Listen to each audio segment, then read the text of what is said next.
Alrighty, we are here with a fresh crop of new movies that you will hopefully be able to see in a timely manner. We got a little mix-up of Sundance and South by Southwest because a lot of horrible things have been happening this year, and I am so tired. Have you ever sat in the Pearson Airport in a near catatonic state for 5 hours because the weight of everything just made you have a little bit of a meltdown on a plane? No, just me? Okay. As always, though, if you wanted to see some of the thoughts on these movies early, I know a lot of you guys are always excited for this coverage. You gotta go follow the INTERCUT Podcast. We do recaps and spoiler-free reviews for pretty much everything we're watching out of these festivals pretty darn fast. So today we're going to be doing a mix of the movies I love, the ones that people are hyped for, and the ones that I didn't love so much because some of those may surprise you. It was a little bit of a wild ride out of both these film festivals. We saw a whole movie get pulled from the Sundance digital lineup because an R-rated clip leaked online. South by Southwest had a Blake Lively protester trying to get people on her live stream, but I could just choose to drown her out with today's sponsor, Raycon. Raycon Everyday Earbuds just got a massive upgrade to include active noise cancellation, meaning you can create your own protective bubble away from unsavory conversations. Alongside my longtime favorite features like the optimized gel tips for a comfortable fit and a variety of listening modes, Raycon added in some new goodies like the quick charge function where 10 minutes of charge time gets you 90 minutes of listening time, wireless charging, and multi-point connectivity so you can switch back and forth between multiple devices at the same time. I've always loved Raycon for the in-ear comfort. I was recently on a morning flight and they're always my go-to because they never get in the way of the neck pillow. And with the added noise cancellation, that just means I can block out all the annoying airport and airplane sounds and actually catch up on some sleep. But when I'm running through the airport and need to kind of keep an eye on where my flight might end up being, I can just swap over to awareness mode and there's so many options. And with the new design meant a lot of new colors in these new protective cases so you can mix and match to your heart's desire. So make sure to click the link in the description down below or go to buyraycon.com/Jedi to get 15% off your Raycon purchase plus free shipping. So we're formatting this a little bit different. I'm going to start with the movies that might already actually be out by the time you're watching this. I know there are a few and I will have timestamps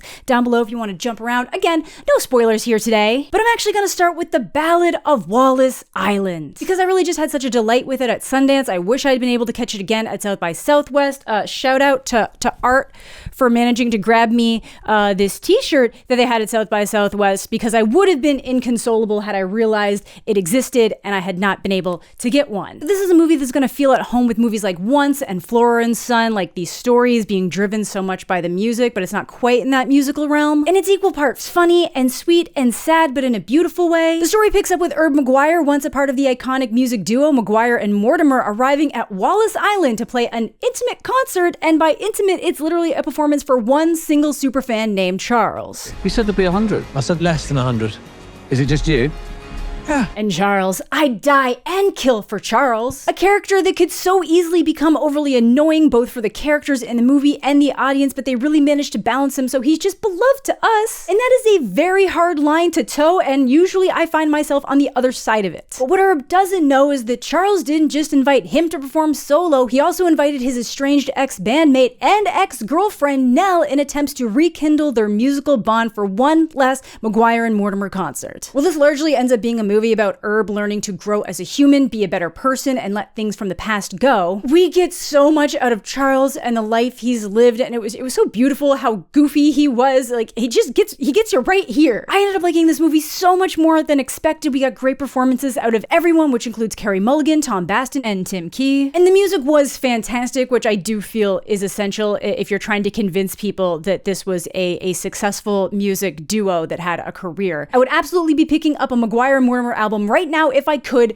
Check this one out in theaters. It might be out now. Also, Superyaki is doing a free screening of it, which should be tomorrow. Maybe there's still some spaces available. Check that out. Now let's hit into Opus, which has actually been out for a couple weeks now, and sadly this was one of the bigger disappointments, not just for me, but the entirety of the festival, it seemed, out of Sundance. I was trying so hard to get into this premiere, and it just didn't work out, and that maybe ended up being a good thing, because then I was able to see it the next day with lowered expectations. It's not great by any means, but it's not terrible. It really just feels like something that should have been a limited series for how much time they spend on the setup, but then I don't know if they had enough ideas for like the climax conflict to support that either, which ends up being the problem here. We did a spoiler-free review over on the INTERCUT Podcast if you want to check that out, but basically the premise of this movie is that an enigmatic musician returns after years of silence, inviting a handful of people to his compound, which is definitely a cult. You'll see a lot of people compare this to The Menu, and yes, there are a lot of different movies that are toned like this coming out right now. I don't think think that like thematically it's going in the same direction as what the menu wants to do,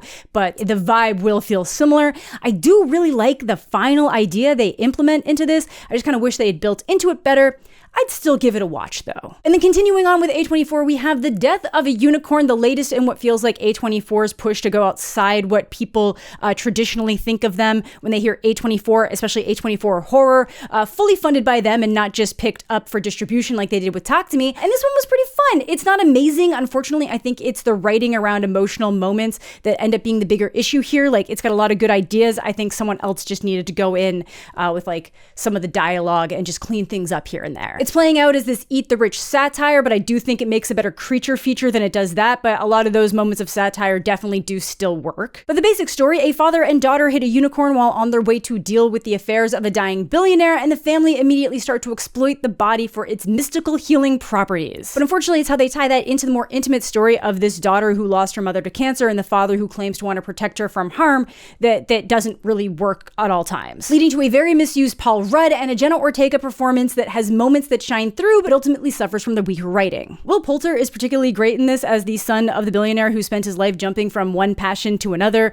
Anthony Carrigan is also fantastic as their butler, and he got great crowd reaction out of the premiere. When I say it works better as a creature feature than a satire, I guess I actually more mean it works better as a creature feature that includes satire than it does like when they try to tie in the deeper meaning. I just feel like this person is not good at writing that side of the story. I also feel like some of the ways the kills play out feel unearned, like the people you would want to have the more brutal deaths seem to get off fairly easy compared to some of the others, and it happens multiple times, which is why I'm mentioning it. Not quite to the level of the babysitter from Jurassic World, but same idea. Speaking of Jurassic Park though, it definitely has that energy, but with unicorns, it feels very similar to scenes in the book, the Jurassic Park book actually. They don't always look the best, but I do appreciate that they went like to straight old mythology for like their lore as opposed to any kind of like what people traditionally think of now when they think unicorns. I do also appreciate when they used animatronics and practical effects. Definitely worth checking out, especially if you can catch it with a crowd. I know sometimes you're like, I hope no one else is in the theater, but this is one that definitely benefits from like crowd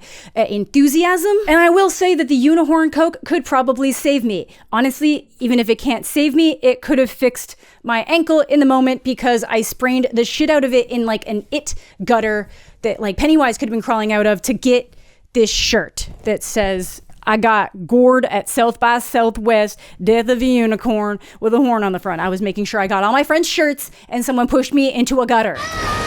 Holland is a straight-to-Amazon streamer starring Nicole Kidman trying to get to the bottom of a potential secret her husband is hiding. INTERCUT producer Caitlin described it as a movie with all the right ingredients, but with the wrong recipe attached. And yeah, it's like if something was calling for like a cup of sugar and a pinch of salt, you had those reversed. And this was very disappointing to me because I'm a huge fan of Mimi Cave's first movie, Fresh, which felt fresh, whereas this movie was promising me a crazy twist that I felt was incredibly obvious, and the direction that would have been more interesting to explore is just completely ignored. It's not terrible, just disappointing. Drop is one that honestly is a very good time, but would have been so much better if I hadn't seen the trailer. It gives away entirely too much to the point that it felt like I was rewatching parts of this movie and just desperately waiting for it to get to a part that I didn't know what to expect. Basic premise on this one though, if you haven't caught the trailers, and I would recommend continuing to not catch those trailers, that a woman goes on a date for the first time in ages, starts getting pictures dropped to her phone that progressively become more threatening and involve her young son and sister back home. They want her to do something and she can't leave that restaurant until she does. Still a solid time, but man, that trailer is doing entirely too much. Another Simple Favor, the sequel to A Simple Favor, will be on Amazon Prime right around the corner. You can bet your patooties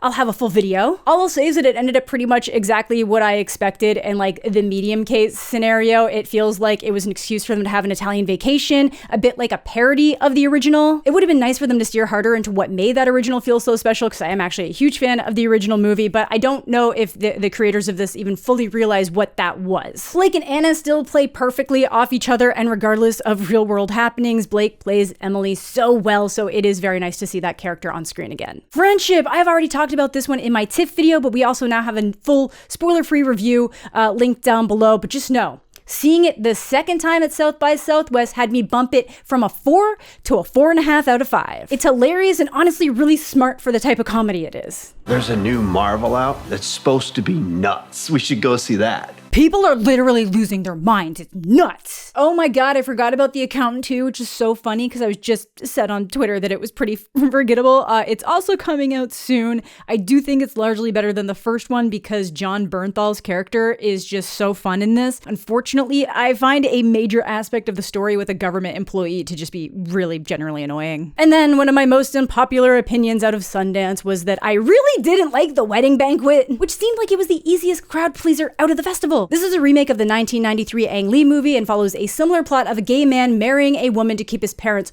quiet so he can keep up the life with his boyfriend, leading to chaos. Except this one adds more with a lesbian couple subplot. And that's what makes this movie entirely too scattered. Any part where Min was dealing with his grandmother, fantastic, loved it, no notes. A lot of that dynamic with Bo and Yang, also really good. But the rest really lost me, and that's hard to say when the caliber of actresses they have here is so high. This has got to be one of the few times I'll ever say less lesbians, because my God, that whole side of this did not work for me. They also over foreshadow every little conflict that's gonna happen in this movie. It's too much. And I got the most mad when it gets to the big conflict of the movie, which somehow isn't the part where they're faking a heterosexual marriage so Min can stay in the country, but it's the other big conflict that's gonna happen that completely loses me because I feel like they barely deal with it. Maybe it's just because my reaction to that scenario would be so incredibly different and I'd want nothing to do with these people. I would be gone so fast, but it made me feel terrible. And I think it's just kind of shit representation that maybe we don't need right now. I don't know. When we say be gay, do crimes, we don't mean infidelity. Then we got one that does have a trailer available, but you are gonna have to wait till August to catch it. And as of now, it is the biggest pickup out of Sundance this year to Neon for somewhere around $17 million following a bidding war. And that is really no surprise. I saw this one on the same day as Ojai, which I'll talk about in a bit. And in a lot of ways, they feel like they go together spiritually, but together as a body horror that doesn't get overly gruesome and ends up feeling a lot like The Thing early on. I've also seen a lot of people throw Cronenberg around. Both those do work, but the movie still feels very grounded for how weird it gets in terms of how it brings us through the story. Tim and Millie have been together for a while, but following a move from New York City to the countryside for Millie's jobs, the issues Tim's been having with his identity in the relationship and what he wants for his life start straining their connection as an unusual supernatural encounter pushes these limits even further. I think this is a movie that works so well because Dave Franco and Alison Brie are married in real life. There are multiple types of intimacy and closeness required for these roles, and I trust that definitely comes through because of their genuine connection. And after watching this movie, I gotta believe their marriage is rock solid. It just really fits perfectly in that catalog of movies to affirm you're in the right relationship or make it painfully obvious that you're not. I took my ex to see this one, and I don't know what that means for me, but I think I could have let this happen. Whoa, I wrote that line a couple months ago. It didn't mean anything good, but alas, life is for learning. It's a movie that I'd take an entire lore book on for that supernatural element. I want to know so much more about this reality, but for what the movie's trying to do, what it's trying to say about relationships and self-identity and how scary a lot of that vulnerability can be, what happens when you fight it, I think it's great. Also, just some very cool scenes and shots in this movie, some very tense moments. Great work here by writer-director Michael Shanks. All right, so with those out of the way, let's work through some of the ones that, I enjoyed or loved that don't have immediate release dates, and we're gonna build up to my favorites. I say favorite, it's like favorites. It's kind of loosely ranked when it starts getting down to those last handful. Rebuilding is one of the many movies out of Sundance that felt like it was telling a piece of a failing modern Americana and how it's the people coming together that's gonna make things better and give us any shred of hope, that community in spite of tragedy and all the things going wrong. After losing his family home to a wildfire, Josh O'Connor's Dusty is stuck trying to rebuild in a world that already lacked respect for small farmers, a much more subdued performance for him compared to challengers, but fantastic. Omaha is one of the most gut-wrenching movies I have ever seen in my life. And I don't even know how to fully talk about it without giving things away, but it's basically a father on a road trip with his two kids after they get evicted following the death of their mother. And it is somehow still more heartbreaking than that sounds. The kids really have no idea where they're going, and we along with them. He just packs them up into the car one morning, leaving everything behind. The dad is played by the fantastic John Magaro from last year's Past Lives, and his struggle in this movie is palpable, but one of the real standout performances here is out of Molly Bell Wright. She pulls off this concerned face of guilt so incredibly well. The movie's not for the faint of heart. Also, when he asks her what she'd bring if the house was burning down, she grabs a copy of Twilight, which I thought was hilarious for a 9-year-old, but I appreciated it. All that's left of you is the story of a Palestinian family through 3 generations from 1948 to 2022 following the forced displacement of the grandfather. Going through the eras of change, the fear, the anger, the trauma that trickles down, but also works to piece something beautiful back together from all that loss. Incredible performances from top to bottom, incredible ensemble cast with the ultimate goal of empathy and humanity for all those around us, and I think the world needs more of that. The Threesome is a great little comedy drama starring Zoe Deutsch, Jonah Hauer-King, and Bottoms alumni herself, Ruby Cruz, and I really enjoyed it. Basically, the movie's asking, what is one of the worst case scenarios you can imagine when having a threesome? It is just a huge clusterfuck of relationship chaos, pining over the cool friend who isn't interested in you until you express interest in someone else. The younger and more naive girl who comes in and has to learn a lot about herself really fast. I've always liked Zoe, and she's particularly fantastic here. She brings a comedy to the role that might not have reached the peaks it does if the original casting of Phoebe Dynevor had stayed in place. And I like Phoebe, but Zoe felt made for this. I will say that I would have liked to have seen Logan Lerman in the Jonah role, but I think he might have gotten busy filming something else that we're going to talk about in a little bit. If I Had Legs, I'd Kick You is a movie that's kind of hard to describe, but it's basically watching a woman go off the deep end after consistently not receiving the support she needs while trying to deal with her child's very unique health issue, a husband being away for 8 weeks, and a patient who mysteriously vanishes during one of their sessions. This is a movie that could so easily become overwhelming for me, but it somehow manages to toe the line of hectic escalation well enough that I could actually sit through the whole thing. Like, you will absolutely be exhausted for her, but it feels so cathartic at the same time. Like, I can only imagine watching this as a parent and being like, yeah, holy shit, why does it feel like that sometimes? Why does it feel like I can't do anything right? One of the best lines of the movie is her saying something like, it isn't supposed to be like this. You're supposed to figure it out after a while. Things should just click into place, that you shouldn't feel like the entire world is relying on you while having control over none of it. Rose Byrne is absolutely fantastic in this movie. You will want to reach through the screen and punch your husband on her behalf. Easy recommend. Train Dreams is another slice of Americana, but this time back to the railway expansion of 1917. Based on the novella by Dennis Johnson, Train Dreams tells the story of Robert Granier, a man who largely lives a life of isolation and believes he's been cursed by a fellow laborer that was accused of theft. It's a sprawling story of a man trying to make sense of his place in the rapidly changing world, the losses along the way, the bonds, and the beauty. And I was just really moved by this movie. I immediately went out and got the novella. I think this is a story that's going to feel so foreign for so many people's modern way of living, but it still feels so universal in how it's shared because those emotions are always going to ring true and authentic. I just really thought it was beautiful. Joel Edgerton is fantastic in this. Carrie Condon pops in for a brief, lovely moment. William H. Macy makes a mark. I'm just so very excited to revisit this one, and I think it got picked up by Netflix, which is kind of a bummer because it won't be in theaters, but I am also very happy that they get their distribution, but I'm very happy to have caught it with a crowd. Hal Harper is the only TV show I watched out of Sundance, and it's because it was written, directed, and acted by Cooper Raiff, who is one of my favorite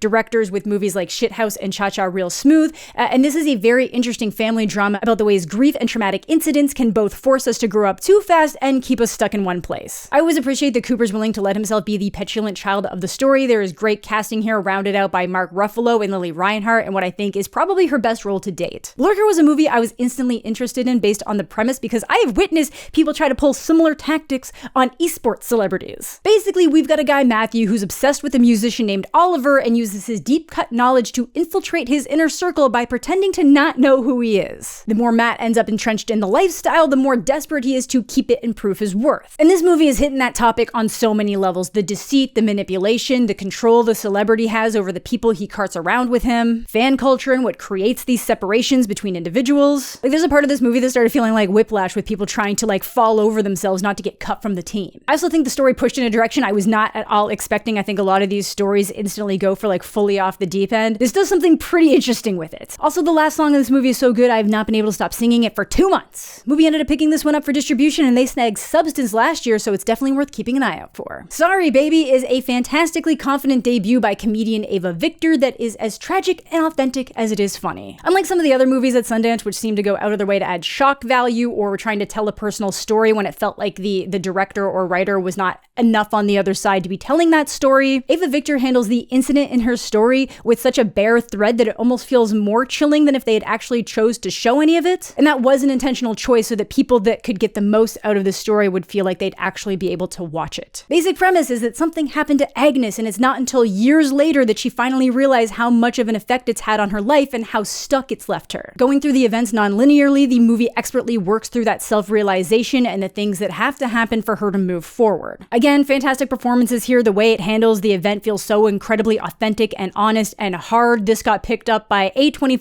for $8 million, and that feels incredibly deserved. Oh Hi is definitely the movie I walked away enjoying the most out of my group, but damn, I am just a sucker for Molly Gordon's comedy, and this is no exception. A lot of people will make the Misery comparisons because, yeah, they ended up doing a photo shoot that paid homage to Misery, but the aims here are quite different. Basically, Isaac and Iris go away for a weekend trip, and it's going great until something shifts each of their perception of what the relationship is. A revelation that happens right after they have a little bit of fun with Isaac chained to the bed. I thought this movie was so incredibly funny. I think it's dealing with an aspect of modern dating that ends up affecting a lot of people, and it's one of the movies I'm most excited to watch again. It introduced me to the idea of the soft boy, which, unlike the fuck boy, is a guy or girl, I guess, that just jumps from emotional connection to emotional connection without actually forming the bond, which is a very unpleasant situation to find yourself and witness in the wild. It's a tight cast, everyone is really fun. I mentioned Molly Gordon, but Isaac is played by Logan Lerman. Geraldine Viswanathan is hilarious as Molly's best friend. Maybe there's a way to structure this a little bit different to keep that pace going stronger in the second half, but there is a little scene around French toast that is just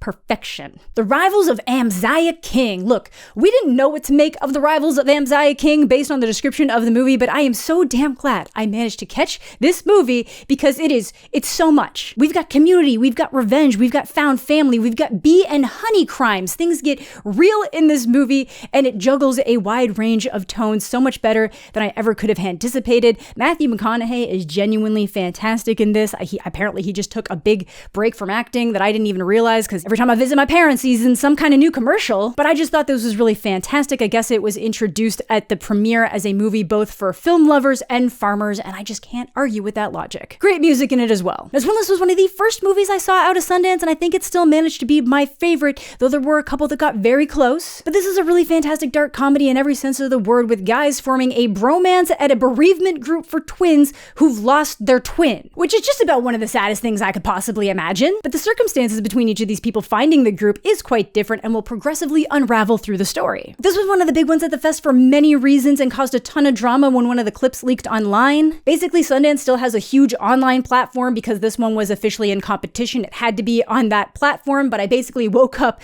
the day that the digital platform went live and Twitter was already full of Dylan O'Brien's ass, which was very not cool, guys, for very many reasons. He is really fantastic in this movie, though, at times playing both the more subdued, simple, in a nice way, working man Roman, and the total counter of his flamboyant gay twin Rocky. Then you have writer-director James Sweeney playing the other main character Dennis, and the two basically fill the void that they've lost in each of their lives. I don't want to say too much to spoil, but it does get pretty intense. I really enjoyed this movie, and I hope someone picks it up for distribution soon. Then Canada came in with the big old smackdown with Nirvana, the band, the show, the movie. And it was everything I wanted it to be as a fan of the web series, and I think it's got the strength to break through to an audience totally unfamiliar with the boys and their antics. And it's so fun to think that this movie only exists because the Canadian government were so happy with how Matt Johnson made the movie Blackberry that they were like, you can have a bunch of money to make this thing. Years after the end of the show, Matt and Jay are back at it trying to play the Rivoli with a new plan. But they have absolutely upped the stakes on those plans with an opener that rivals some of the greatest in cinematic history, and I'm not exaggerating. If you're unfamiliar, Nirvana, the band, the show is basically lately scripted scenarios that use real-world interactions to bolster the story, in a much less aggravating way than something like Eric Andre, where messing with people is often the aim. Matt and Jay are just acting out what they want to act out and trying to pick up natural reactions without making anyone else the butt of the joke. And they nail that perfectly here with the story that involves them traveling back to 2008. If you had told me they had planned this movie out years ago and had pre-recorded a bunch of scenes with their younger selves to set up for the time travel plot, I would have believed you. But almost more impressively, they just hired someone to scour through their catalog and backups to grab anything that could have been relevant to a time travel story. And they make it work. And just to let you know how some of that can get pretty wild, like they were shooting, found out that there was that actual shooting at Drake's house,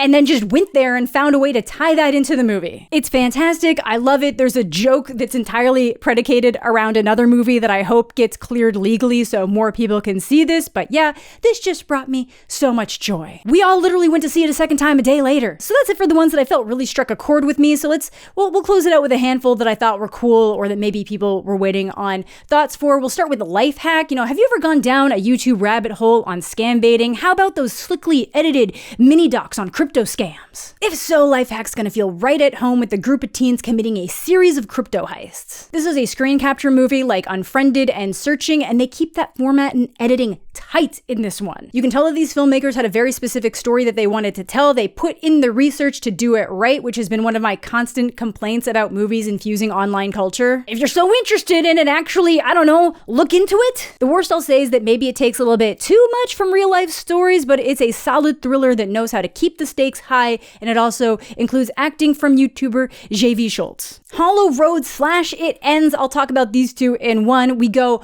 in more detail over on the INTERCUT Podcast, links below. But these are two semi-supernatural thrillers that almost entirely take place within a car. Hollow Road stars Rosamund Pike and has her and her husband desperately trying to reach their daughter in the middle of the woods after she got into a car accident. And it largely becomes a question of what would you do for your children, how far would you go, and how much of that is actually going to be helpful for them in the long run. Meanwhile, It Ends finds a bunch of college-age students trapped on a never-ending back road that ultimately becomes a big ol' thing about life, the people we lose along the way, how some situations just can't be logicked out of, and at the end of the day, the only thing that matters is connection. A lot of it's super creepy, but the moment where it stops being so much about that direct threat and terror and switches to a more existential dread, it feels like the most real and accurate representation of the uncertainty when entering adulthood. Definitely worth checking out. Summer of '69 is a really solid teen comedy of a girl seeking the help of a stripper to try and get her crush to like her. I enjoy that this is a coming of age story for two different age groups and that they didn't fall into a lot of those like glow up tropes that so many of these movies traditionally do. Then there were a bunch of other fun ones we saw, like Bunny, which is a New York comedy of people trying to hide a dead body in an apartment. Slanted, a Mean Girls meets Substance style story of an Asian teen so desperate to be accepted that she undergoes an experimental race-changing procedure. One More Shot, where every time Emily Browning does a shot, she gets sent back to the beginning of the night. And Sweetness, where a 16-year-old girl ends up in the position to try and get her favorite musician off drugs whether he wants to or not. Plainclothes stars Hunger Games Tom Blythe and is about an undercover officer assigned to lure and arrest gay men who turns out to be gay himself. Apparently this movie also leaked, which really sucks because I don't think it's been picked up for distribution. Some very interesting filming styles in this one. Bunny Lover was one of the ones I was most excited going into Sundance and ended up being a pretty horrifying disappointment to me and kind of boring overall. If you want more details, check the INTERCUT Podcast, but a definite animal abuse warning there. I would say more, but I have lost the will to continue speaking. But that's going to do it for today's video. If there's anything you didn't see here, there is a very good chance we talked about it over on the INTERCUT Podcast, or I didn't see it. Let me know which of these movies you're most looking forward to, but thank you all so much for watching. Thanks as always to my Patreon supporters and YouTube channel members. If you missed it, for you guys, I uploaded my Oscar reaction video that was going to be too late to put on the main channel, so that'll be available there for you to watch. Subscribe to the channel if you're new, leave a like on the video if you're into that kind of thing. I hope you're all having a fantastic day. Still working at being mostly okay, and we'll catch you all later.